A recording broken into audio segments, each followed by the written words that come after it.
Kuwento ni Lorio. Panahon ng 1970. Lugar ng Sariaya, Quezon.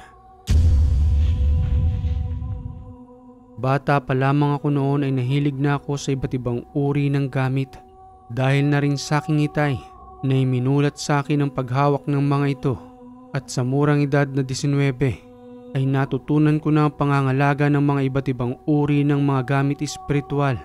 Mapamedalyon man yan o kahit na anumang uri ng mutya. 73 years old na nga pala ako ngayon at ang nagsulat ng kwentong ito ay ang aking bunsong anak na pulis. Gusto niya raw kasing ibahagi ang aking karanasan nung bata pa ako. Sa kadahilan ng bibihira ng ganitong uri ng karanasan sa panahon natin ngayon dahil na rin sa makabagong panahon at pag-usbong ng teknolohiya. Hindi katulad noon na ang isa sa aming libangan ay humanap ng malalakas na gamit espiritual at makipagtunggali sa mga nilalang na hindi nakikita ng normal na tao. Gayon na rin sa mga espiritong ligaw at ang isa pa sa nakakaalarma noong araw, ang karanasan ng mga sinaunang tao sa mga aswang na paborable sa kanila noon dahil sa dilim ng lugar na wala pang gaanong nagsisipagtayugang mga poste ng kable ng kuryente. Hindi katulad ngayon na kahit saan ka man mapunta ay may liwanag na ng ilaw. Kaya naman palihim na lamang silang umaatake at sa pamamagitan na lang rin ng kanilang espiritual na kakayanan. Hindi tulad noon na lantaran ng kanilang pananamantala dahil na rin sa kasibahan sa laman. Isang gabi ay nagawi kami ni Tatay Rufino sa isang sapa na nasa ibaba ng burol.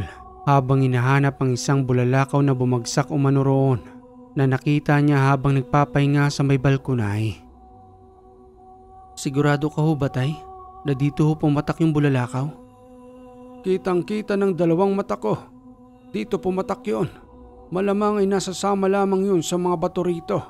Kaya laksan mo ang iyong pakiramdam. Maya-maya ay nadaanan na pala natin. Hindi lang natin siya halos napansin dahil na rin sa magkakaparehong bato na nagkakalat dito sa may sapa. Sige ho, Tet, pagbubutihin ko ang paghahanap. At sa patuloy kong paghahanap sa mutya ng bulalakaw, bigla na lamang akong may narinig na bulong hanggang sa dumami ito na para bang pati sila ay nakikipag-unahan na makuha ang bulalakaw. Tatay Rufino, ikaw ho ba ang nagsalita? Kasi ho kung hindi ako nagkakamali, may narinig akong boses. Hindi ako yun, Lorio. Malamang ay elemento ring naghahanap sa mutya ng bulalakaw. Mag-iingat ka dahil hindi rin sila titigil hanggat hindi nila nakukuha yon. Kaya kung sakaling makita mo ang mutya, wag mo nang papakawalan. Gamitan mo kaagad ng pangtatak na usal upang tayo na ang kilalanin ng mutya at hindi ang mga elemento. Muli na nga kaming nagpatuloy ni Tatay Rufino sa paghahanap ng mutya. Hanggang sa may muling bumulong sa akin na nagsasalita ng, "Huwag na ninyong hanapin ang mutya. Ipaubayan na ninyo sa amin dito. At kami ang mangangalaga sa kanya. Wala kayong karapatang mga tao na humawak ng ganyang uri ng mutya sa kadahilanang kami lamang ang nararapat at tunay na tagapangalaga." Sa paglingon ko nga sa aking tagiliran, nakita kong isang matandang naaagnas at bahagyang dumistansya nang mapansin ko ang kanyang kasuotan, pati na rin ang kanyang mukha na nakalabas na ang kanyang bungo. Gayon din sa kanyang braso na nakausli na ang buto na kulang na lamang na ilibing ang matandang yun dahil sa kanyang postura. Hindi na yun bago sa akin dahil na rin sa iba't ibang uri ng karanasan ko sa espiritual at panggagaya ng mga elemento para lamang layuan namin ang isang mutya na aming hinahanap. Sambit ng wika pa ni Tay nang makita akong napalingon sa matanda. Huwag mo siyang pansinin, Lorio, at ang atupagin mo ay ang paghahanap ng mutya, hindi ang matandang naaagnas na yan. Opo, Tay. Bahagya lang ho akong napaatras dahil sa gulat sa pagsulpot niya.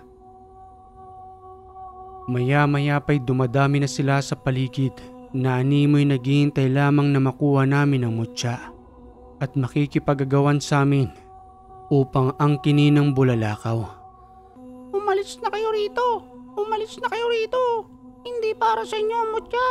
Mga lapastangang tao! Kung ano-anong boses na lamang ang aking naririnig. Hanggang sa hindi na ako makapagtimpi, nagwika na ako kay Tatay Rufino. Napapatulan ko na ang mga elementong yun dahil na rin sa pangungulit nila at panggagambala sa aming paghahanap. Tay, papatulan ko na po ang mga to. Kanina pa akong kinukulit eh. Pag hindi ako nakapagtimpi talaga, isa-isa ko tong puputulan ng ulo dahil na rin sa kakulitan nila. Ano ka ba, Lorio? Hindi ka na ba nasanay? Hanggang ganyan lang naman sila dahil hindi sila makakahawak sa atin. Huwag mo na lamang pansinin para hindi mawalang yung isipan sa paghahanap. Hanggang sa may mapansin akong kakaibang bato na animo hinahatak ako nitong patungos sa kanya at nang hawakan ko na nga yun, napakainit kahit pa nga ba nakabaon ng bahagya sa tubig. Yan na ba ang mutya ng bulalakaw na hinahanap natin, Lorio? O Polo, ito na nga po yun. Sa'yo nagpakita ang mutya.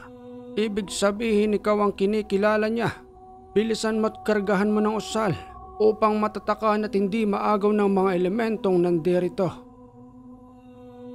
Subalit nang dadasalan ko na ang mutya, bigla nitong may umagaw sa akin. Isang itim na engkanto yun at hari pa umano ng kanilang palasyo. Dagli naming hinabol ni Lolo, subalit hinaharangan kami ng ibang mga elemento. Hanggang sa napilitan kaming paslangin ang iba roon at nang masakutangan namin ang itim na engkanto, dagli rin naman itong ibinigay sa amin dahil na rin sa takot na maaari namin siyang paslangin. Sige na, Lorio, kargahan mo na ng usal upang ikaw na ang kilalanin ng mutyang yan ng mga ngalaga sa kanya. Ayos, ako nang kikilalanin mo ngayon. Magkatandem na tayo ha, at wag mo akong pababayaan sa lahat ng gagawin ko, kaibigan. Sige na, at umuwi na tayo ng tahanan, Lorio. Total ay nakuha na natin ang ating kailangan rito. Kaawa-awang mga elemento, matitigas ang ulo. Akala siguro hindi sila sasantuhin, kaya't tuloy na maalam ang iilan sa inyo. Matanda na si Itay ng mga oras na ito at dahil nga sa ako ang bunso sa 6 naming magkakapatid, ako na lamang ang naiwan sa puder ng aking mga magulang at wala na ring ibang mga ngalaga kundi ako sa tuluyan nilang pagtanda. Sa muli nga naming pagbabalik sa tahanan, isa-isang inilabas ni Itay ang mga mutya, pati na rin ang aming mga medalyon upang lagyan ng langis na nanggaling sa bunga ng niyog na iisa lamang ang mata dahil sa mas mabisa yung gamit pangalaga. Tuwang-tuwa kami noon ni Itay habang isa-isang inaaplasan ng langis na may kargado ng usal. Ito ang tatandaan mo, Lorio. Matanda na ang tatay mo. Walang ibang magmamana at mangangalaga ng lahat ng yan kundi ikaw. Kaya nga itinuturo ko sa iyo ang lahat ng kaalaman upang hindi mapabayaan ang mga gamit kung sakaling pumanaw na ako sa mundong ito. Tatay naman, kung ano-anong sinasabi mo, mas malakas ka pa nga sa kalabaw eh. Nagsipagtawanan na lamang kami ni Itay noon habang patuloy na pinangangalagaan ang mga mutya at medalyon. Wika pa ni Inay na iika-ika ng papalapit sa amin na may daladalang sandok. Oy, kayong dalawa riyan. Tama na yung paulit-ulit ninyong pangangalaga dyan sa mga gamit ninyo. Halina muna kayo't kumain. Kanina pa ako naghihintay sa inyo rito. Kung saan-saan kayo napapadpad na mag-ama. Ito namang si Rufino. Kaya tanda-tanda na. Nag-aalaga pa ng mga mutya. Hanggang kailan ka ba titigil niyan? Umiral na naman niyang kasungitan mo, Doreng. Papunta na kami dyan. Itatabi lang namin ito ni Lorio. Ibinalot ko na sa pulang tela ang lahat ng mga gamit at muling ibinalik sa may altar kung saan kami sabay na nagdarasal ni Itay. Pagkatapos noon ay dumiretso na kami sa may mesa at ang nakahain ng ulam doon ay hito na hinuli pa namin ni Itay sa may sapa. Ang sarap talaga magluto ni Inay ng hito. Walang kasawa-sawa. Partida pa ginataang hito pa ito na may nakalagay na luya. Ito ba ang sikreto na para mawala ang lansa? Tumanda na ako ng ganito, anak. Palagi mo na lang akong binabola. Totoo naman kasi nay, masarap po kasi talaga kayong magluto. Di ba tay? Quality magluto si nanay. Wala namang ibang magluluto sa atin kung di ang nanay mo. Syempre, walang kasing sarap ang luto niyan. Malambing akong anak sa aking mga magulang. At kahit nga si tatay na dating masungit sa amin, ay nadadamay sa aking pagiging malambing. Isang araw habang patungo ako sa aming tanimang mais na pinagkukunan namin ni tay ng pangkabuhayan. Medyo tinanghali na nga ako noon at 8:00 na umaga na ako nakapunta. Nauna na sa akin si tay dahil na rin sa kanyang katandaan na mas maaga nang nagigising kaysa sa akin, kaya mas pinipili na lamang na magtungo ng maaga sa maisan. At habang naglalakad nga akong patungo roon, may nakita akong isang lalaking nagmamadali sa kanyang paglalakad at sa pagdating sa may liblib na lugar, may kakaiba siyang paggalaw na para bang hindi mapakali sa kanyang ginagawa at palingon-lingon sa kanyang paligid. Hanggang sa may marinig akong babaeng sumisigaw, hindi ako nagkakamali na nandudo niyon sa kanyang kinatatayuan. At ang ipinagtataka ko ng mga oras na yon kung bakit hindi ako nakikita ng lalaki. Hanggang sa maalala ko na sa bawat pagalis ko nga pala sa aming tahanan, nagkakarga ako ng sabulag sa aking katawan upang hindi makita ng may masasamang loob, kaaway ko man yan o hindi. May kasukalan nga pala ang daan patungo sa aming maisan at bibihirang may mapadaang tao roon, maliban na lamang sa mga babaeng naglalaba doon sa malaking sapa na napagkunan namin ni tay ng mutya. Malinaw kasi ang tubig doon na maaaring gamitin sa paglalaba. Kaya ang ibang mga kababaihan na may distansya ang tahanan sa may sapang yon, nagbabaka sakali silang bumaba upang doon ay maglinis ng kanilang mga damit dahil na rin sa may kahirapan ng tubig sa aming liblib na lugar. Patuloy kong naririnig ang pag-iyaw ng babae hanggang sa marinig ko na ang kanyang tinig sa paghingi ng tulong. Nagmamadali akong tumakbong papunta roon at sa aking pagdating, 3 kalalakihan na nagtutulungan sa babae upang gamitan ito ng dahas at pagsamantalahan. Isa-isa ko silang itinulak papalayo.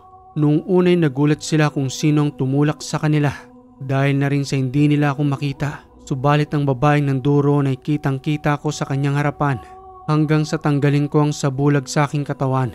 Namangha ang 3 kalalakihang yon kung ano ang ginawa ko at kung papaanong nanduro na ako sa kanilang harapan. Sambit na wika ko pa sa babae. Ate, nagawa ho ba nilang binabalak nila sa'yo? Kamunti ka na ako hindi ka dumating. Salamat sa pagtulong mo sa akin. Sige po, ayusin mo na yung mga damit mo. Pati na rin ang mga labahang nagkalat. Ako nang bahalang humarap sa kanila at umalis ka na rito. Sambit na wika ng lalaki habang inaalalayan ko ang babaeng biktima. Pakailamero kang lalaki ka. Paano kang sumulpot rito ni hindi ka man lamang namin napansin? Hindi nyo na kailangang malaman. Ang mahalaga sa ngayon ay niligtas ko ng babaeng yon. Ganyan na ba kakitid ang utak ninyo? Dahil na rin sa pagnanasa ng kaperasong laman, wala na kayong pinipiling oras Kaya aga-aga, panggagaasa na kagad ang inatupag ninyo. Oy Bagito, kung makapagsalita ka, kala mo kaya mo kami. Isipin mong 3 kaming nasa harapan mo. Batang bata pa pero kung makapagsalita akala mo kaya na ng kanyang tuhod. Baka nga dumidede ka pa sa nanay mo. Dumidede pala ha? Tingnan natin ngayon kung hanggang saan ang tatag nyo. Palagi namang suot ni Lorio ang ngipin ng kalabaw sa kanyang leeg na nagbibigay lakas sa kanya sa araw-araw niyang gawain. Nakipagsabayan siya ng suntukan sa mga ito gamit lamang ang lakas ng ngipin ng kalabaw. Aba, kakaiba ang batang ito.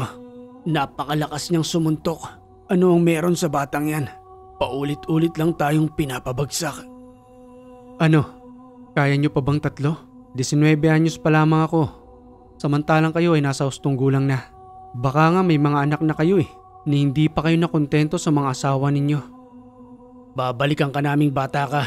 Tandaan mo ang araw na ito na pag-aarap natin. Gaganti kami sa ginawa mo. Nagsipagpulasan ang mga yon sa pagtakbo. Niwala sa kanyang pagkakakilanlan ng 3 lalaking yon. Marahil ay dumayo pa sa kanilang lugar upang gumawa ng mga karumal-dumal. Subalit hindi mawala sa kanyang isipan ang mukha ng babae na naninirahan sa itaas ng burol at nagngangalang Delma. Ang ganda talaga ni Delma. Akala niya siguro hindi ko siya kilala dahil na rin sa bibihira niyang paglabas ng bahay. Hindi niya alam na ipinagtanong-tanong ko na ang pangalan niya. Sana sa isang araw magkita uli kami. Pero sa hindi na ganitong pagkakataon, nawa ay bumaba pa rin siya ng burol at hindi siya nagkatroma sa nangyari sa kanya. Alas 10 na ng umaga nang makarating si Lorio sa maisan. Nagtataka noon si Tatay Rufino kung bakit natagalan siya sa pagpunta roon na tinanghali na sa kanyang pagdating. Sambit ng wika pa nga nito sa kanya nang, Anong nangyari, Lorio? Alas 10 na ng umaga. Nakapagbalot na lamang ako ng 2 sakong mais, samantalang ikaw ay kakarating pa lamang. Pasensya na po, Tay. May nangyari lang po na hindi ko inaasahan. Si Delma po kasi, yung magandang babae pong naninirahan sa itaas ng burol. Kamuntikan na po siya mapagsamantalahan. 3 dayong kalalakihan, Tay, ang kamuntikan na makagahasa sa kanya. Pinatikim ko na mabigat kong kamao. Ayun at nagsipagtakbuhan na. Ganoon ba? Akala ko pa naman tinanghali ka ng pagising. Mga tarantadong yun ah. Dumayo pa talaga rito sa atin. Siguro yun yung naririnig kong nangangaso roon. Wag na wag lamang sila muling madadayo rito. Dahil kapag ako nakatsyempo sa kanilang katarantaduhan, tatadtarin ko ng late ang katawan nila. Relax lang ho, Tay. Naturuan ko naman ng leksyon. Siguro hindi na babalik yung mga yon para manggambala ng mga babae rito. Ikarga mo na lamang yung 2 sako ng mais doon sa may Paragos para maya-maya ay madala na natin sa bahay. Saan ho ba nakatali ang kalabaw, Tay? Doon sa may lilim ng mangga. Dahil unti-unti na rin umiinit ang araw, baka manghina pa ang ating kalabaw. Sa murang edad na 19 ko noon, sisiw lang sa akin ang pagbubuhat ng 2 sakong mais dahil na rin sa tangan-tangan kong ngipin ng kalabaw na hindi ko inuhubad sa aking leeg magmula ng ipagkalob sa akin yun ni Itay. Subalit minsan dahil na rin sa dami ng alaga kong mutya, pati na rin mga medalyon, nakakaramdam ako ng malakas na epekto sa aking katawan na minsan ay sobrang init ng ulo ko na hindi ko na pala nalalaman na epekto na pala yun ng paghahalo-halo ng mga mutya, gayon na rin ng mga medalyon. Si Tatay Rufino naman ang taga-balanse. Pinagkalooban niya pa ako ng 4 na Santa Maria upang tagabalanse umano sa aking mga medalyon at mutya. At magmula noon ay nabalanse ko ng aking sarili upang kontrolin ang pagdadala sa akin ng aking mga alaga.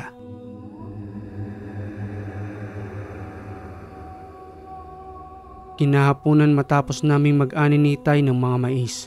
Sa muli naming pagbabalik ni Itay sa tahanan, habang nakaangkas lamang ako sa kanyang Paragos at siya naman ang nakasakay sa kalabaw.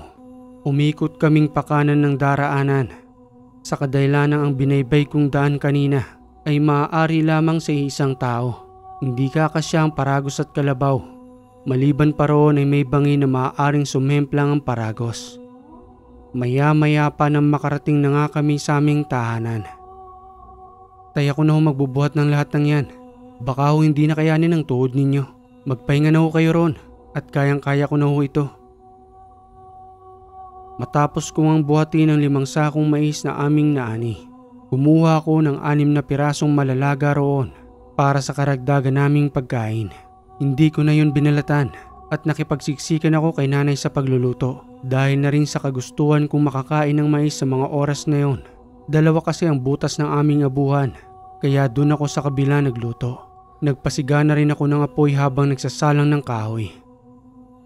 Maya-maya pa habang kumukulo ng tubig sa may mais, langhap na langhap ko na ang bango ng amoy nito at nang maluto na nga ay yun ang una kong nilantakan. Kumain ka na kaagad niyan, Lorio. Alam mo namang kakain na tayo ng gabihan. Inuuna mo pa talaga ang pagkain niyan, ano? Kanina pa ho kasi ako natatakam, Nay. Kaya hindi ko na napigilan ang sarili ko. Dahil sa sarap ng mais na ito, manamis-namis pa ang lasa. Hanggang sa may makagat akong matigas na animoy isang butil ng ginto. Ano ba tong matigas na to? Kamuntikan pang masira ang ngipin ko. Maipakita nga kay Tatay. Tay, maabala ho kita sa iyong pagpapahinga. Ganito ho ba ang mutya ng mais? Patingin nga, Lorio. At nang mailagay ko nga yun sa kanyang palad, ang isang pirasong butil na yon na animoy ginto sa pagkadilaw na gumugulong sa palad ni tatay. Hanggang sa makumpirma niyang mutya nga yun ng mais na kahit siya mismo hindi niya mahanap yun noong mga panahong nagbabaka sakali rin siyang makakita. Napakaswerte mo talagang bata ka. Lapitin ka ng mga gamit kalikasan. Pangalagaan mo ito at isama mo roon sa iyong mga gamit. Kinabukasan ng umaga, binaybay namin ni Itay ang patungo sa bayan upang dalahin doon ang mga nakuha naming mais sa aming suking mamimili. Wika pa ni Aling Lin sa aming pagdating. Ang tagal nyo naman ho bago muling nakadala rito ng mais. Ang dami na pong naghahanap, lalo na roon sa mga taga-lower. Mais ang palaging hinahanap sa akin. Pasensya na ho kayo. Ngayon lamang dumating ang tamang hustong gulang ng aking mga mais. Kaya naman kahapon lang din kami nakapag-ani. Hayaan nyo't siguro sa makalawa. Titingnan namin doon sa kabila naming tanim kung mayroon na rin karapat dapat na anihin. Hanggang sa timbangin na nga ang aming mga mais na daladala. Kumita rin naman kami ng maayos doon ni Itay. Kaya namili na rin kami ng mga pagkain na aming kinakailangan sa tahanan. Hanggang sa makaramdam kami ng gutom sa kabayanan, naganap kami ng maaaring kainang karinderya upang malamnan ang kumakalam naming sikmura. Tay, siguro mas masarap kumain doon. Mukhang malinis eh. Sige, tingnan natin. Para makahigop man lamang ng masarap at mainit na sabaw ng isda. At sa pagupo pa lamang namin ni tatay sa may mesa, kakaiba na ang pakiramdam ko noon na napakainit ng aking katawan dahil na rin siguro sa mga gamit na aking daladala sa oras na pagbaba namin na yun ni Itay. Iniinitan ka na ba, Loria? Wala pa nga tayong sabaw. Kanina ka pang punas ng pawis dyan. Wala namang tumutulos sa'yo. Yun na nga pong pinagtataka ko, Itay. Kung bakit ganitong pakiramdam ko. Nung nandun tayo kay Aling Lin, wala namang ganitong pakiramdam. Hindi ko matukoy kung bakit. Anong karga ba ang daladala mo ngayon sa iyong katawan? Sagrado pamilya ng 3 persona, pati na rin ang Kristong Hari. Samahan mo pa ng mutya ng bulalakaw, nandito sa aking bulsa. Kaya naman pala. Tapos yung ngipin pa ng kalabaw na nasa iyong leeg. Pero tama lamang yung mga daladala mo. Para na rin sa iyong pag-iingat. Magmasid-masid ka sa iyong paligid. Dahil nararamdaman ng iyong mga gamit ang panganib na nandirito ngayon. Nagpatuloy pa rin kami sa aming pagkain. At sa hindi namin inaasahan ni Itay, may mga rebelde palang bandido sa aming likuran. Samantalang sa may pintuan naman ng karinderya ay may mga pulis na nakasibilyan na naghihintay lamang ng tamang tiyempo upang dakipin ang mga bandidong yon. Kaya pala sobrang init ng aking katawan bilang sinyalis ng aking mga karga na may kapahamakang paparating. Hanggang sa bigla na lamang nagkagulo at naipit kaming dalawa ni tatay sa gitna ng nagkakainitang bandido at mga pulis. Sambit na wika pa ng pulis na nakatutok na ang kanyang baril. Ibaba nyo ng dahan-dahan yung bag ninyo at wag na wag kayong magkakamaling bumunot ng baril dahil pag nagkamali kayo, sementeryong kalalagyan ng inyong katawan. Ang 5 roon ay nagsipagdapaan na, subalit sa hindi inaasahan ay nakipagsabayan ng isa sa kanila na pang-6 sa kanilang pangkat. Minalas ang 3 pulis at ang 2 pa roon ay nakikipagsabayan. Ang ipinagtataka namin ni tatay habang nakaubob kami sa ilalim ng mesa ni hindi man lamang tinatamaan ng bala ang bandidong yon hanggang sa mapagtanto naming kargado rin ito ng agimat sa katawan. Yun nga lang ginagamit niya sa hindi magandang paraan. Walang alam ang bandidong yon na habang nakatago kami sa ilalim ng mesa, gumamit ako ng panudla para sa kanya. Sinubukan ko lang naman yon kung tatalab sa kanyang gamit espiritual. Ngunit hindi ako nagkamali. Bulagta ang bandido, natadtad ng bala sa kanyang katawan. Madali naman kaming nilapitan ng 2 pulis upang tanungin kung may tama ba kami ng bala. Dahil ang tinataguan naming mesa ay may mga bakas ng punglo ng bala na marahil kung wala kaming karga ni tatay, kabilang na kami sa pinaglalamayan sa mga oras na yun. Tugon ko pang wika sa 2 pulis na matapang na hinarapang bandidong yon. Maayos naman po kami sir at wala naman pong tumamang bala sa amin. Hulihin niyo na po ang ibang nakadapa doon. Baka mamaya niyan magsipagtakbuhan pa yan. Dagli kong sinipat ang lalaking nakabulagta hanggang sa mapansin ko sa kanyang leeg na may nakataling pulang panyo at may mga lating nakasulat. Marahil yun ang pinangangalagaan niya, subalit hindi ito umubra sa aking panudla. Dagli na kaming lumuwas ng karinderya at pasimpleng naglakad papalayo. Pabulong na wika pa sa akin ni Itay habang itinatanong kung nakialam raw ba ako sa kaguluhang yon. Tugong wika ko naman sa kanya nang, "Nakialam na ako tay, kasi baka may madamay pang iba dun. Pansin nyo naman siguro na dihado ang mga pulis sa kanya. Bumulagta na nga yung tatlo hindi pa ba tayo makikialam?" Hindi naman kita sinasaway sa pakikialam mo, pero hindi natin gulo yon. At kung sakali mang maulit pa ang ganoong pangyayari, wag na wag ka nang makikialam, Lorio. Pabayaan natin ang mga pulis kung papaano nilang tutugisin ang mga bandido. Tumango-tango na lamang ako noon kay tatay habang binabaktas namin ang patungo sa aming kalabaw kung saan niya ito itinali. At nang muli na nga naming baktasin ni Itay ang pauwi ng tahanan, napasulyap ako sa aking likuran sa kadahilanang may asong umahabol sa amin, kulay puti ito, hanggang sa pinahinto ni tatay ang kalabaw at nagwika sa akin ang, "Lorio, pasakayin mo sa Paragos ang asong yan. Nangusap sa akin kagabi. Ang pangalan niya ay Bunong. Siya ang gabay ng nakuha mong mutya ng mais." "Bunong ho? Gabay? Bakit ho nasa katawang aso?" "Sa katunayan, tayo lamang ang nakakakita sa kanya ngayon. Isa siyang puting engkanto at mas pinili niyang magkatawang aso sa kagustuhan niyang laging mapalapit sa atin. Alagaan mo siya, Lorio.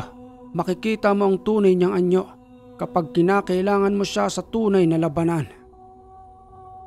At nang sumakay na nga sa Paragos ang asong yun, may hinahon din siyang umupo na animoy isa na sa aming kapamilya na para bang ang kanyang itsura ay mas maamo pa sa tupa. Muli na kaming nagpatuloy sa paglalakbay hanggang sa naisipan kong kausapin ang engkantong si Bunong, subalit ni hindi man lamang ito nagsasalita na nakatingin lamang sa unahan habang iwinawagayway ang kanyang buntot. At nang dampin ko nga sa kanyang ulo, bigla itong nawala. Subalit ng pagsulyap ko sa unahan ng kalabaw, nandudo na ito at siyang nangunguna sa aming paglalakbay. Wika ko naman kay Tay na kalmadong nakasakay sa kalabaw. "Tay, sigurado ka ho ba na siya ang gabay ng mutya ng mais? Kasi parang suplado naman ni hindi man lamang lumingon sa akin." "Huwag ka nang magduda, Lorio. Siya ang nangusap sa akin kagabi. Madalas mo na umano siyang makakasama. Bilang malakas na yung gabay na puti ang engkanto." "Ganoon ho ba Tay? Ayos, may makakasama na ako. Pero sana magpakita siya sa akin sa tunay niyang anyo." At nang makarating na nga kami sa tahanan, binuhat ko na ang lahat ng aming pinamili at inilagay sa kusina. Napansin kong asong si Bunong na paikot-ikot sa paligid ng aming tahanan na para bang may hinahanap siya na hindi ko naman maintindihan. Muli akong lumabas upang sundan siya roon. Subalit muli siyang nawala hanggang sa magtanong na ako kay Tay na itinatali ang kalabaw sa may puno ng niyog. "Napansin niyo ba Tay si Bunong? Nakita ko kasi nagtungo siya rito." "Ayon at nandoon na siya sa likuran ng tahanan. Ganito ang gawin mo, Lorio. Upang mapaamo mo siya ng lubusan, kunin mo ang mutya ng mais at palagi mo lamang itong idikit sa iyong katawan upang magkaroon kayo ng ugnayan sa isa't isa sa pamamagitan ng mutyang yon." Kaya pala may ila pa rin siya sa akin. Sa pag-aakalang hindi ko pinahalagahan ang mutya niya. Saglit lang ho Tay at kukunin ko yon.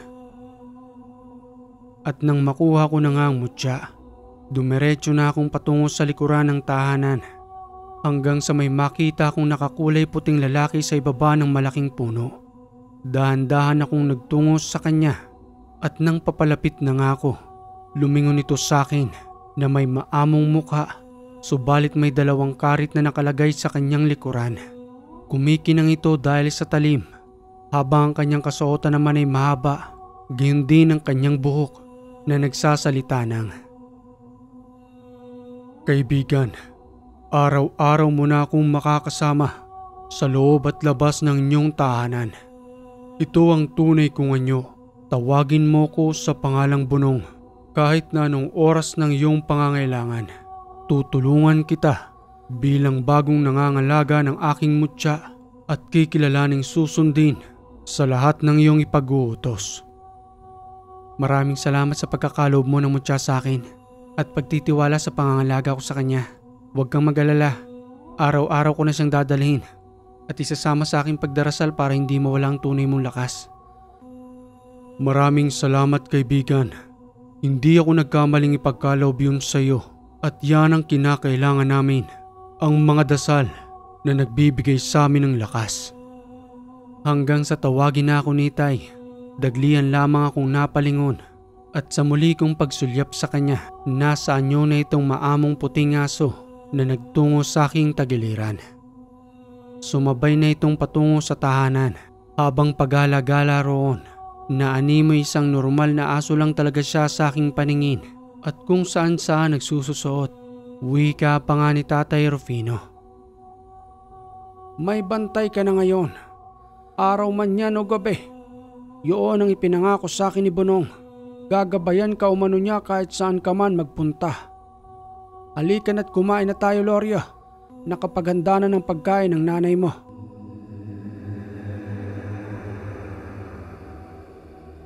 Makalipas ang buwan ng Oktubre, napagdesisyon na namin ni Tay na magtungo sa may sementeryo upang linisan ang puntod ng kanyang namayapang kapatid.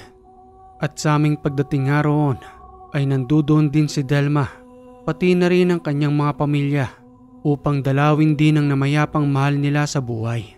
Subalit sa hindi ko inaasahan nang bumulong sa akin si Itay patungkol sa pamilya ni Delma. Yan ba anak ang sinasabi mong si Delma? Yung kamuntikan na mapagsamantalahan ng mga mangangaso? Oo Tay, siya na nga ho yun. Ang ganda niya ho no? Maganda talaga ang kanilang lahi. Subalit huwag kang magugulat, Lorio. Dahil may aaminin ako patungkol sa pamilya ni Delma. Lalo pat napapansin kong may kagustuhan ka sa babaeng yan. Si Tay naman, wala naman ho yatang masamang humanga sa babae, di ba? Paganga lang naman ho yun, Tay. Huwag ka nang tumanggi, Lorio. Anak kita at akong nakakakilala sa iyo. At bilang iyong tatay, pangangalagaan ko ang kapakanan mo upang hindi ka mapahamak. Mapahamak? Paano naman ho akong mapapahamak, Tay? Kay Delma ho ba? Oo, tama ka sa sinabi mo. Kay Delma. Dediretsuhin na kita. Ang pamilyahan ni Delma ay nasa lahi ng mga aswang. Tatay naman, huwag niyo naman ho akong biruin. Sa kabila ho ng itsura ni Delma. At isa pa wala naman ho akong nararamdamang masama sa kanya. Kahit nga nanghawakan ko siya upang tulungan. Wala pa sa ngayon. Sa kadahilanang may kakayanan silang kontrolin ang kanilang sarili at itago sa atin ang tunay nilang anyo. At kahit pag gumamit ka ng langis sa kanilang harapan, niwala ka man lamang mababakas na pagbula roon. At ang tunay na basihan lamang sa kanila ay ang dalawang pangil na bagyang nakausli sa kanilang ngipin. Lahat naman ho yata tayo Tay may pangil. Tingnan niyo ang ngipin ko sa harapan. Dito sa may bandang itaas dalawang pangil din ang nakausli. Tama ka riyan. Subalit ang sa kanila ay mas mahaba kesa sa normal. Ipinagpipilitan ko kay Tatay na hindi aswang ang pamilya ni Delma. Pati na rin ang ibang angka nito na naninirahan sa itaas ng burol. Hanggang sa isang araw, nang muli akong magtungo sa kagubatan upang tingnan ang mga bitag na inilagay ko roon para sa mga baboy ramo at ibon na maaari naming maiulam. Hanggang sa may marinig akong putok ng baril. Kaya pala walang mahuli ang aking mga bitag dahil sa kasalukuyang mga ngaso na patuloy na nagro-ronda doon. Dagli kong binaybayang daan patungo sa narinig kong putok ng baril at sa mga oras na yun ay kasama ko si Bunong na nakasunod sa aking likuran. At nang masulyapan ko na nga ang 5 kalalakihan, namukhaan ko ang isa roon. Subalit ang dalawa sa dati niyang kasama ay wala na. Mabilis ko silang pinigilan sa kanilang pangangaso dahil na rin sa sobra-sobra ng kanilang mga nauhuli na hindi na rin naaakma sa kagubatan na maaaring maubos ang lahat ng mga baboy ramo, pati na rin ang mga ibon.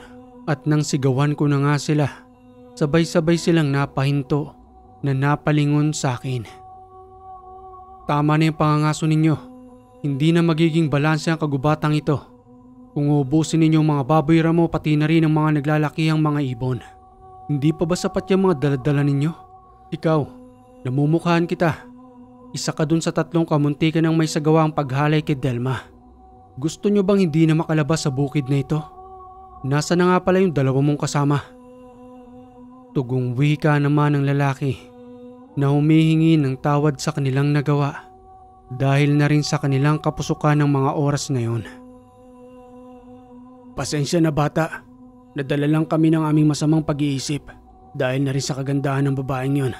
At yon ang pinagsisihan ko, patungkol nga pala sa 2 kong kasama na mayapa na sila dahil na rin sa pag-atake ng kakaibang nilalang. Nang muli kaming bumalik sa bukid na ito, tandang-tanda ko pa noon nang abutin kami ng gabi sa pangangaso. Muli naming nakita ang magandang babaeng tinutukoy mo. Subalit nang sundan namin yon, isang patibong dahil may naghihintay pala sa amin. Hindi sila pangkaraniwang nilalang at kahit na maraming beses naming paputukan ng baril ni hindi man lamang ito pumuputok na para bang meron silang anting-anting hanggang sa lapain nilang makasama ko. At maniwala ka man o hindi, kabilang doon ang babaeng tinutukoy mo. Mabilis akong kumaripas ng takbo hanggang sa hindi ko na namalayan na nakalayo na ako. Napakarami kong sugat sa katawan at hita noon dahil kung saan-saan ako nagsususuot upang makatago lang sa mga yon. Sigurado ka ba sa sinasabi mo? O gumagawa ka lang ng kwento para makaligtas sa masamang ginawa mo? Hindi ako nagsisinungaling bata. Ang babaeng ipinagtatanggol mo ay may hindi pang karaniwang anyo. Kabaliktaran sa kanyang kagandahan sa umaga, subalit sa pagsapit ng gabi, nakakatakot ang kanyang itsura. Eh bakit bumalik ka pa rin dito kung tunay ang sinasabi mo? Ngayon lamang muli akong nakabalik rito upang magbaka sakaling makita ko pa sila, kaya nagpasama na ako sa aking mga kaibigan. At ito ang hanap buhay namin, ang pangangaso. Kaya kahit delikado man, pilit pa rin namin itong gagawin para sa kabuhayan ng aming pamilya. Kung ako sa inyo, itigil nyo na yan. Dahil kung totoo man ang sinasabi mo, marahil ay kayo na ang susunod kung hindi nyo pa rin lilisanin ang bundok na ito. Hindi natin alam, baka nagmamatsyag lamang sila sa inyo. Umalis na kayo at huwag na kayong babalik rito. Sa mga sinabi sa akin ng lalaking yun, ang pakiramdam ko'y para akong binuhusan ng malamig na tubig sa kadahilanang nagtugmang sinabi ni tatay patungkol nga sa pamilya ni Delma, gayon na rin sa angkan nito habang naninirahan sa itaas ng burol. Sa tinagal-tagal kong paninirahan doon, ni hindi ko pa naaakyat ang itaas ng burol na yon na noon pang kabataan ko'y pinagbabawal na sa akin ni Itay. Hanggang sa ako na mismong tumuklas sa totoong pagkatao ni Delma. Makalipas ang 3 araw ay nagtungo ako sa ibaba ng burol. Doon ay sinumulan kong akyatin iyon. Subalit hindi pa man ako nakakarating ng tuktok. Nakasalubungan ko na itong si Delma habang balot na balot ang kanyang katawan ng mahaba niyang kasuotan. Namumukha niya ako sa aming pagkakasalubong dahil na rin sa ginawa kong pagligtas sa kanya noon. Wika pa nga niya sa akin habang animoy ilag na ilag sa muli naming pagkikita. Di ba ikaw yung lalaking nagligtas sa akin noon? Natatandaan kong mukha mo. Maraming salamat uli ha. Siya nga pala. Saan ka pa pupunta? Dyan lang. May hahanapin lang sana ako. Hahanapin? Hindi ka pa pwede sa ibabaw ng burol na ito dahil may mababangis na hayop dyan. Delikado ang buhay mo. Kaya kung ako sa'yo, umalik ka na lang sa ibaba. Ano nga bang pangalan mo? Lorio ang pangalan ko. Ako nga pala si Delma. Pero kung magpupumilit ka umakyat sa itaas, kinakailangan kitang samahan para naman makabawi ako sa'yo dahil kabisado ko ang pasikot-sikot sa itaas ng burol na ito. Maaari ba? Oo naman, Lorio. Pabuti kang tao, kaya dapat lang na makabawi ako sa'yo dahil sa kabutihang ginawa mo sa akin. Subalit habang pinagmamasdan ko si Bunong ng mga oras na yun, na nasa katawang asong kulay puti. Nag-aangil ito habang nakatingin kay Delma. At nang mapansin na nga ako ni Delma sa paulit-ulit kong pagsulyap kay Bunong, nagtanong na ito sa akin kung sino raw ba ang tinitingnan ko sa ibaba habang naglalakad kaming paitaas ng burol. Sino ba yung paulit-ulit mong sinusulyapan sa paglalakad natin? May iba ka pa bang kasama rito? Wala naman. Dalawa lang tayo naglalakad dito. Siya nga pala Delma, matagal na ba kayo naninirahan sa itaas? Kasi bibihira lang rin kitang makita. Matagal na kami rito.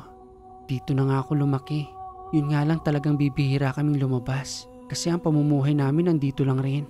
Naaktuhan mo lang siguro ako ron sa may malaking sapa. Ganoon ba? Marami rin bang tahanan dyan sa ibabaw? Kasi itong unang pagkakataon ng pag-akyat ko rito. 6 na tahanan lang naman ang meron dyan at ang lahat ng iyon ay mga kamag-anak ko. Nagpatuloy nga kami sa paglalakad ni Delma hanggang sa lubusang makarating sa kanilang tahanan. Nakita kami ng kanyang mga kamag-anakan doon. Kay Delma ay wala akong nararamdamang kakaiba. Subalit sa ibang tahanan, pati na rin sa kanyang mga magulang, ay may kakaibang pagtitig sa akin na para bang binabasa nila ako at alam nila ang uri ng aking pagkatao. Dahil na rin siguro sa mga daladala kong gamit sa katawan at naiilang silang lumapit sa akin na para bang mayroong pangamba sa kanilang kalooban. Sambit na wika pa nga ng kanyang tiyuhin na dahan-dahang lumapit sa amin upang pagsabihan si Delma. Delma, bakit ka nagdala ng salot rito? Hindi mo ba alam ang lahi ng taong yan? Kung hindi ako nagkakamali, anak yan ni Rufino, ang isa sa malakas na antingero sa ibaba ng burol na ito. Ipapahamak mo ba ang pamilya natin dahil sa pagdadala mo ng lalaking yan? Tugong wika pa ni Delma na walang alinlangan sa pagsagot sa kanyang tiyuhin. Kahit na nga ba nandudoon ako sa kanilang harapan. Tiyo, wala naman po siyang masamang hangarin. Gusto niya lang pong makarating sa ibabaw ng burol na ito. Sana naman po ipagbigyan niyo siya at igagarantiya ko po ang kanyang kabutihan dahil siya po ang nagligtas sa akin sa ibaba. Makakaasa po kayo pero sana naman po ay wag natin siyang gagawa ng kahit na anuman dahil kung magkagayon at masasaktan po siya rito, hindi rin po ako papayag. Doon ko naramdaman na may kabutihang loob itong si Delma na malamang ay nadadala lamang siya sa sulsol ng kanyang mga kamag-anak, lalong-lalo na ang kanyang tiyuhing yun na kanina pang mainit sa akin. Sabat ng wika naman ang kanyang itay na nakaupo sa upuang kahoy. Huwag mong pakialaman ang bisita ng anak ko. Igalang niyo siya. Hindi siya dadali ng aking anak rito kung ang taong yan ay may masamang hangarin sa atin, lalong-lalo na sa aking anak. Bahala kayo. Gusto nyo talagang ipahamak ang lahi natin at ang pananahimik natin sa burol na ito. Kilala ko ang magulang ng batang yan. Wala siyang gagawing aksyon kung hindi rin natin siya sasaktan. Iho, hindi na ako magpapatumpik-tumpik sa iyo dahil nababakas ko sa iyong mga mata na alam kong may nalalaman ka patungkol sa aming lahi. Alam mo nang ibig sabihin ko, kilala ko ang iyong amang si Rufino. Mabuti siya. At sana'y hindi madungisan ang aming pagkakakilanlan dahil alam naman nating magkataliwas ang ating kakayanan pagdating sa espiritual na kaparaanan. Subalit isa lamang ang tutol ko, kung may pagtingin ka man sa aking anak, hindi kayo bagay. Iba ang kaalaman mo at iba rin ang kakayanan namin. Napunta lang po ako rito para pumasyal at maghanap na rin po ng baboy ramo. Salamat po sa pagtanggap ninyo. Delma, aalis na rin ako. Baka kasi hinahanap na ako ni tatay. Medyo malayo pa rin ang lalakarin ko. Sige Lori at mag-iingat ka. Salamat nga pala ulit sa pagkakaligtas mo sa akin noon. Ihahatid lang kita dyan sa may labasan ng aming bakuran para naman kahit papano masulyapan kita sa pagbaba. At habang naglalakad na nga kaming dalawa ni Delma, hindi niya maiwasang magtanong sa akin at tumingi na rin ng pasensya sa ginawa ng kanyang tiyuhin. Uulitin ko sa iyo, Lorio. Pasensya talaga ni hindi ka man lang nakaupo sa aming tahanan dahil na rin sa kakulitan ng aking tiyuhin. Siya nga pala, may nalalaman ka na ba patungkol sa amin? Hindi pa ako sigurado. Pero may naririnig ako patungkol sa angkan mo na hindi nga raw kayo pangkaraniwang tao. Totoo ba yun? Hindi ko na inaksaya ang pagkakataong yun para direktahing tanungin si Delma kung tunay nga ba ang aking mga narinig na ang kanyang angkan ay nasa lahi ng mga aswang. Tugong wika niya naman sa akin. Wala akong dapat na ipagkaila sa iyo, Lorio. Oo, totoo ang mga naririnig mo patungkol sa amin at hindi ko kinakahiya yun. Kaya nga bibihira din kami makipagkapwa-tao dahil hindi kami normal. Ayos lang naman sa akin kahit layuan mo ko. Sanay na rin naman ako at ayaw ko ring mapahamak ka sa amin. Lalong-lalo na sa aking tiyuhin. Hindi naman ako lalayo sa iyo at hindi rin ako natatakot. Gusto mo, madalas kitang bisitahin dyan. Kahit siguro patago lang tayo. Yun ay kung po pwede sa'yo. Isipin mo na lang na may bago kang kaibigan na hindi nag-aalinlangan tanggapin ka kung anong uri man ang pagkatao meron ng pamilya mo. Naku, wag na, Lorio. Okay lang naman ako. Tulad nga ng sabi ko sa'yo, sanay akong mag-isa. O sige, hanggang dito na lang ako sa may bakuran. Mag-iingat ka. Umalis na nga ako sa baluarte nila Delma. Subalit habang patuloy akong naglalakad, napansin ko ang pagbabago ni Bunong na biglang nagsalita sa akin ng, Lorio, mag-iingat ka sa lalaking yun. Ginagamit nilang pain si Delma upang makapangbiktima ng tao. Mabuti ang kanyang mga magulang, subalit ang ilan doon ay gumagawa ng kalapastanganan. Sabihin mo lang sa akin at tutulungan kitang paslangin ang mga yun. Hanggang sa madalas na kaming patagong nakikita ni Delma at nang malaman nga yun ni Tay, hindi naman ito tumutol basta pinagpayuhan lamang ako na mag-iingat at huwag magpakakampante sa pamilyang yun ni Delma. Isang araw ay ginabi ako sa aking pag-uwi. Magnobyo't-nobya na nga pala kami noon ni Delma na lihim pa rin naming itinatago sa kanyang mga magulang. Subalit ang inaakala naming hindi pa rin alam ng mga ito. Nagulat na lamang ako habang binabaybay ko ang daan papauwi ng aming tahanan. Pababa na ako noon ng burol nang makasalubungan ko ang kanyang tiyuhin kasama pa ang 3 kalalakihang kanyang kamag-anak na kanina pa palang naghihintay sa akin. Pabalang na wika pa nga nito habang nagtatawanan pa silang lahat. Eto na ang lalaking matigas ang ulo. Bata, pinagsabihan na kita noon pa pero ayaw mong makinig. Humingi na ako ng pahintulot sa magulang ni Delma at ang sabi patahimikin ka. Hindi nga kayo bagay, di ba? Pero nagpupumilit ka pa rin. Wika ko pa sa tiyuhin ni Delma. Wala naman yatang pinipili ang pagmamahal at kahit paanong uri ng pagkatao ni Delma, tanggap ko siya. Subalit ikaw nagiging dahilan kung bakit nakagawa siya ng hindi karapat-dapat. Ikaw ang dapat na pinapatahimik at hindi ka rin karapat-dapat na mabuhay dito sa mundo. Matigas ka talagang bata ka. Magpaalam ka na ngayon sa Tatay Rufino mo. Hinawakan ko na ang aking gamit dahil handa na rin akong makipaglaban na kahit nakamag-anak pa yun ni Delma ay hindi ko sasantuhin upang matigil lamang ang kanilang kasamaan. Nagulat ako nang lumapit sa akin si Bunong na iniabot sa akin ng isang karit na kumikinang sa kaliwanagan ng buwan bandang 9:00 ng gabi. Lorio, hawakan mo ito. Ipinagkakalob ko sa iyo ang mahiwagang karit. Ito ay gamit espiritual na ikaw lamang ang nakakakita. Maaari mong gamitin sa masasamang nilalang na yan at ako naman ang bahala sa iba upang makipagtulungan sa iyo. Maraming salamat, Bunong. Tatanggapin ko to. Kasama ng lahat ng proteksyon na gamit sa aking katawan. At sa hindi ko inaasahan ay biglang dumating si Delma. Kakaiba na ang kanyang anyo. Malayo sa maamo at maganda niyang mukha na handang harapin ang kanyang tiyuhin upang ipaglaban ako at iligtas sa kamay ng kanyang mga kamag-anak. Sambit na wika ko pa nga sa kanya nang, umalis ka na rito, Delma. Huwag mo kong alalahanin sa kanila. Kaya kong sarili ko at hindi ako pinalaki ni Tatay Rufino ng lampa. Huwag ka nang sumali sa kaguluhang ito. Kayang-kaya ko na sila kasama ng aking gabay. Hindi ako papayag na saktan kanila, Lorio. Ipinangako ko yun sa'yo. Ipaglalaban kita sa kanila kahit ano pa man ang mangyari. Delma, umalis ka na rito. Mapapagalitan ako ng iyong ama sa ginagawa mong yan. Isa ka rin ang matigas ang ulo. Ipaubaya mo na sa amin ang nobyo mo upang muling maging malaya ka na sa pagkitil ng buhay ng tao. Malaki na ang pinagbago mo dahil sa kanya at hindi mo na ginagamit yung kagandahan mo para mambiktima ng mga lalaki. Pati kami tuloy ay wala nang makain dahil sa pagkahumaling mo sa lalaking yan. Matapos magsalita ng kanyang tiyuhin, hindi ko inaasahan ang biglaang pagsugod ni Delma sa kanyang tiyuhin na naging dahilan ng kanilang pagkakasakitan.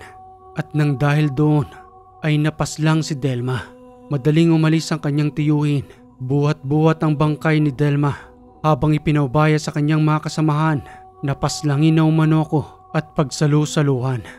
Mabilisan ang pangyayaring yun at kahit ako ay sobrang nabigla. Ang inaakala ko pa nga noon, baka nawalan lang ng malay si Delma.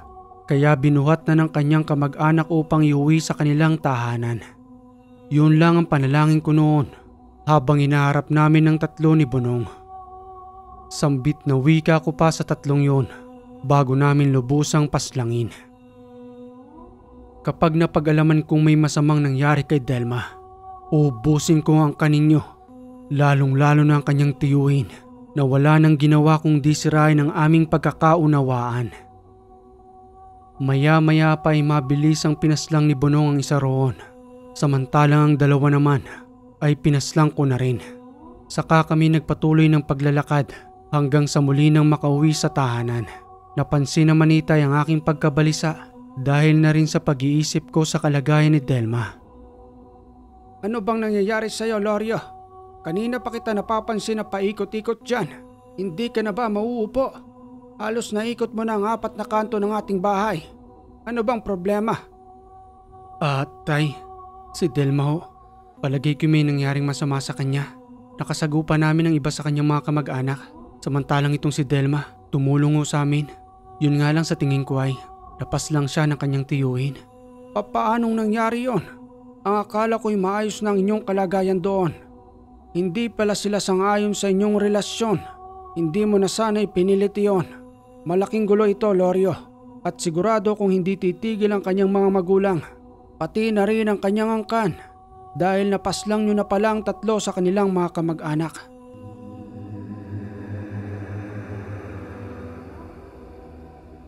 Kinagabihan habang sila'y nagpapahinga sa kanilang tahanan, may naramdaman silang umaaligid sa paligid ng tahanan.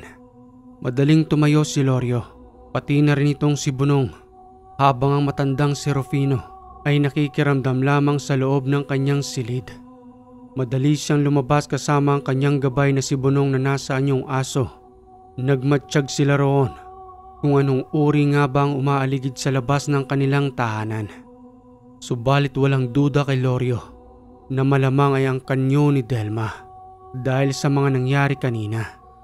Mga bandang 1:00 na yon ng madaling araw, habang patuloy ang kaliwanagan ng buwan, naaninag nila ang bawat paligid, subalit wala silang makitang nanduroon, maliban lamang sa malakas nilang pakiramdam. Naghiwalay si Lorio at Bunong upang pumalibot sa likod ng tahanan. At nang muli silang magkasalubong doon, wala pa rin silang namatsyagan hanggang sa napaupo si Lorio sa upuan sa labas ng kanilang tahanan. Sambit na wika pa nga niya sa kanyang puting gabay na engkanto. Kamusta na kaya si Delma? Hindi talaga ako mapakali. Gusto ko siyang puntahan doon upang malaman ko kung anong kalagayan niya. Masasamahan mo ba ako, Bunong? Bumalik si Bunong sa kanyang orihinal na anyo. Ang pagiging puti ang engkanto, tugong wika pa nito kay Lorio. Tulad ng ipinangako ko sa iyo, sasamahan kita tutulungan kahit na ano pa mang mangyari. Papaano ang iyong itay? Hindi ka ba magpapaalam sa kanya? Hindi na siguro. Alam ko hindi niya rin ako papayagan kahit na magpumilit pa ako. Sana sa mga oras na ito'y mapuntahan din natin siya. Ilang oras na lamang ay magliliwanag na. Kung maaari lamang ay pagpabukas na lamang natin. Hindi na maaaring ipagpabukas ito, Bunong. Wala na rin sa aking isipan ng pagtulog. Hindi ko makalimutan ang nangyari sa kanya kanina. May mga bakas ng dugo akong nakita kay Delma. Alam kong tumagos sa kanyang katawan ang kuko ng kanyang tiyuhin. Kaya nasisiguro kong may masamang nangyari sa kanya. Masusunod, Lorio. Ikaw ang nagtatanga ng aking mutya. Kaya kahit na anumang hilingin mo ay wala akong ibang gagawin kundi sundin ka. Maganda na tayo para sa pagpunta roon. Subalit asahan mo, Lorio, na hindi maganda ang ating dadatnan dahil na rin sa pagpaslang natin sa 3 nilang kalahi. Oo, inaasahan ko na yun. Madaling naganda ang dalawa at kinuha ni Lorio ang lahat ng kanyang mga gamit espiritual sa paghahanda na rin sa maaaring mangyari.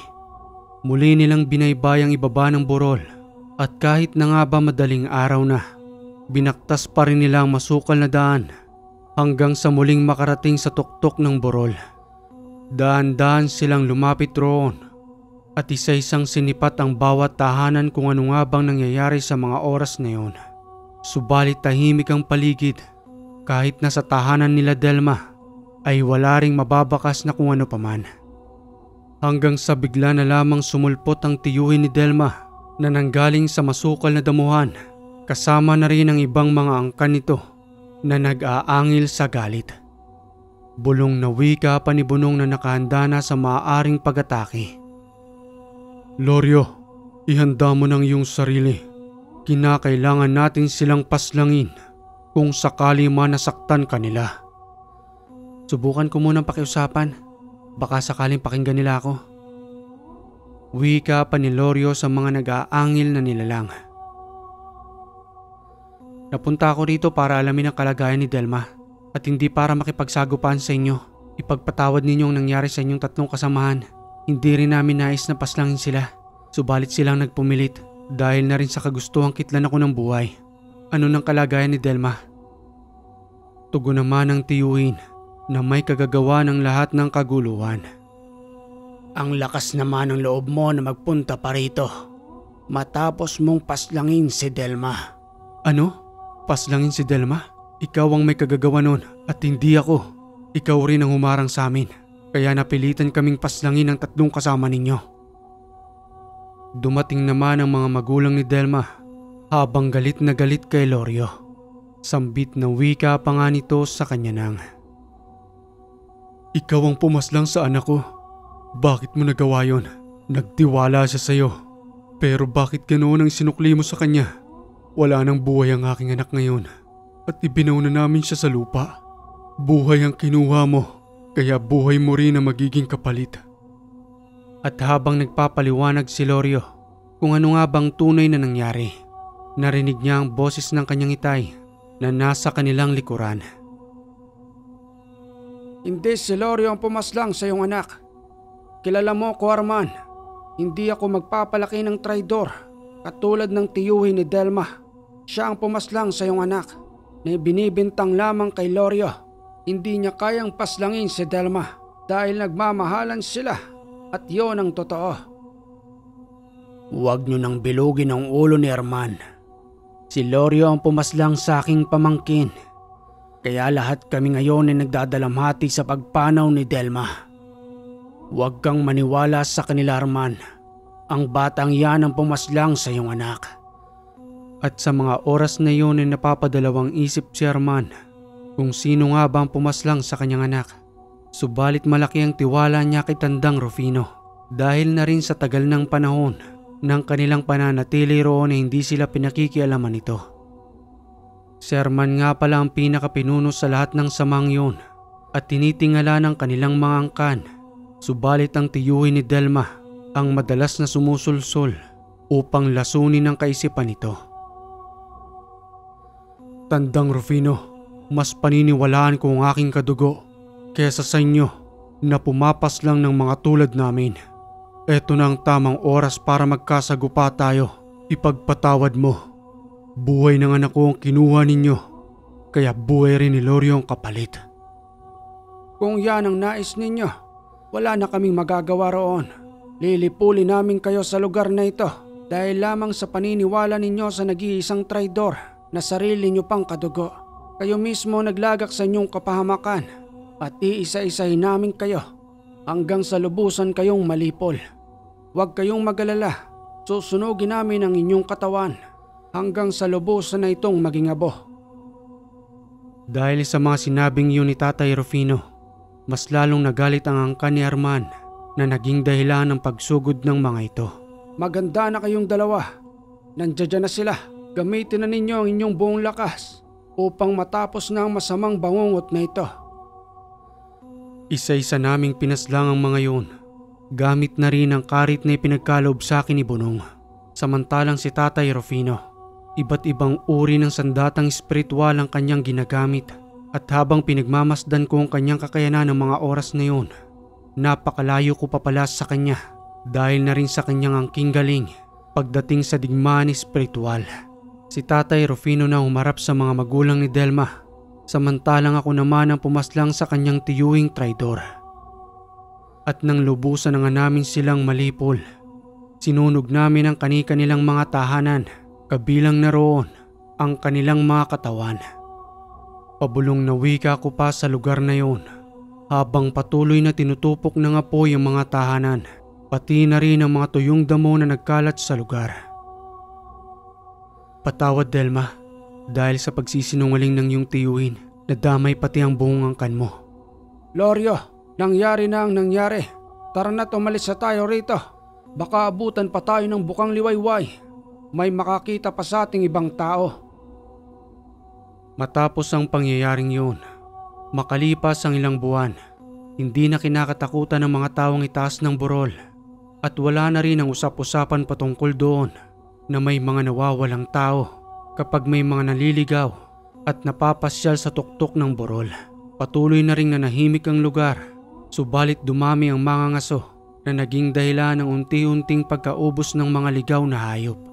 Makalipas ang ilang taon, umanaw na rin si Tatay Rufino sa katandaan at ipinamana na sa akin ang lahat ng kanyang mga gamit espiritual na magpahanggang sa ngayon ay kargado pa rin ang aking katawan ng iba't ibang uri ng agimat.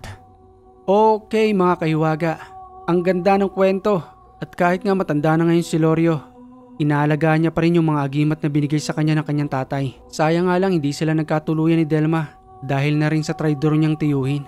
Pero hindi mawawala sa buhay talaga yon. May mga kukontra kahit saan mga aspeto ng buhay. At kung nagustuhan mo ang kwentong ito mga kaiwaga, palambing naman po ng like and share. At kung hindi ka pa nakaka-subscribe, click mo na yung subscribe button dyan. Pati na rin yung bell para updated ka sa ating mga bagong kwento. Muli mga kaiwaga, maraming salamat sa lagi ninyong pagantabay dito sa Ang Hiwaga.